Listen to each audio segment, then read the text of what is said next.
Hello everybody, I'm AK Wirru. I'm from Australia and I've been cosplaying for 13 years. My stage name is Ameno Kitaro and AK Wirru, right? So there's actually a couple of stories behind them. With Ameno Kitaro, in high school I used to draw a lot of manga and I wanted to be a mangaka. And one of the characters I made based on myself, and I named him Ameno Kitaro, and that's the first part of my nickname.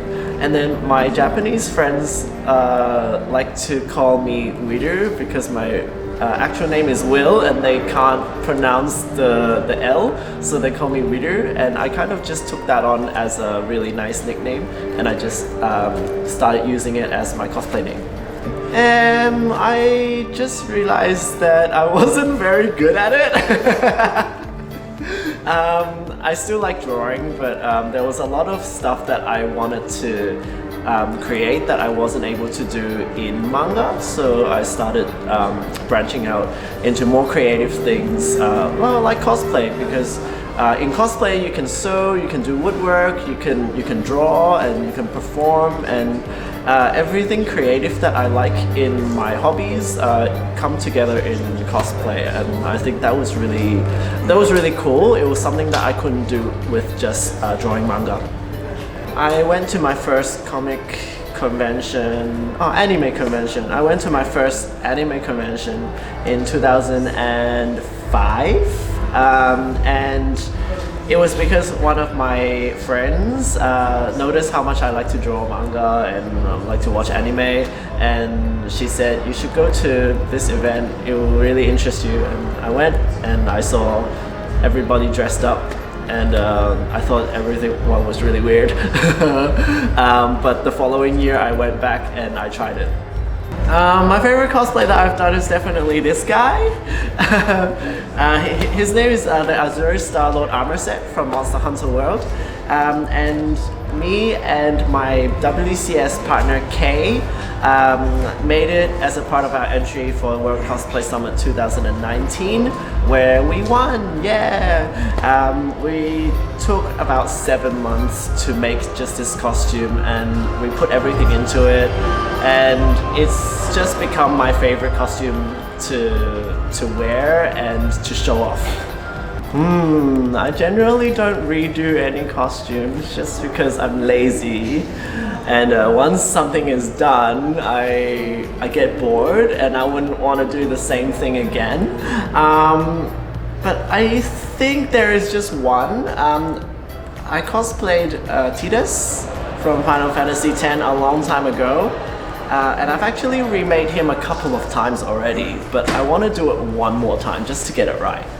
The reason we chose this one is because we had a very powerful action skit in mind, and we decided that we wanted something that we could make fitted to our bodies and also have the aesthetic suit what we usually like as well, which is like a Japanese feudal lord kind of setting, which is what Azure Star-Lord is. They're feudal lords in the world of Monster Hunter, which we thought was really, really cool. This one is probably like the second most difficult. My personally most difficult costume is definitely the Bahamut from Final Fantasy X. Bahamut was actually like exactly the same techniques as Azure Star-Lord, but except just bigger, and because it was bigger and heavier, it was just more troublesome to do, and it just became a little bit more of a hassle to travel around with as well, and like we needed an entire team of people just to carry stuff around. So in terms of like difficulty, Bahamut is just slightly less easy than Azure. I actually don't play that much Monster Hunter at all, just because Monster Hunter is really grindy. It takes a lot of time to gather the items to level up, and like the game just requires a lot of time put into it to get anywhere. And because cosplay also takes a lot of time, I don't actually end up with much time to play games at all. So what I actually do is I get my friend to come over to my house and play it while I'm making the costumes, so I can watch what the game is all about, and I can, you know, get to know the game and the world, but I don't play myself. I actually really like the cosplay community of the Philippines and Malaysia, actually. Philippines and Malaysia. It's because they're really crazy, I think. Their energy level is just so high that whenever I create something and whenever I visit the countries of Malaysia and Philippines, there's always like a really warm reaction, and there's like a lot of feedback. So yeah, they kind of give me more energy than most of the other countries. I definitely prefer cosplaying solo. And that's not because I don't like working with other people, it's just that when I get into the zone, I like to be alone and I like to have like tunnel vision. Whereas working with a partner, I really do enjoy it as well, and that's why I went into World Cosplay Summit with a partner as well. And working with a partner actually brings out a side in me that I didn't actually know before. But at the same time, working with a partner is like, it's kind of more, even more work and more stress, and you have to be prepared to, you know, shoulder the stress of somebody else as well as your own, and be able to trust somebody to shoulder your stress when you're not doing well. So it takes a lot more coordination, and I just generally find working solo is a little bit more relaxing for me.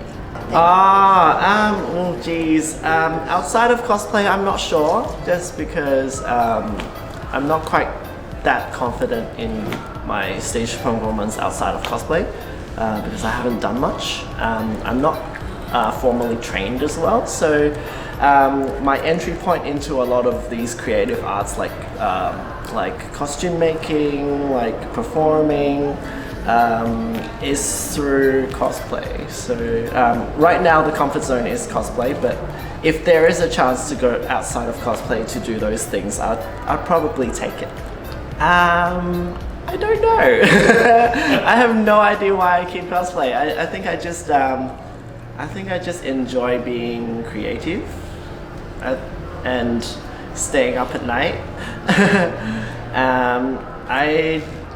I genuinely don't know if I wasn't making costumes in my spare time what I would be doing. So at the moment, it's the only thing that I'm really passionate about. So for now I just keep going. Not really. Thank you so much for having me on here. It's been really fun to answer your questions, and I hope you guys. I hope I'll see you guys again. Hey guys, if you like our content, do like and follow our page. Also, select See First to get the latest game news and updates. Don't forget to subscribe to our YouTube channel and select on the notify button to get notified to our latest gameplay trailers. Don't miss out!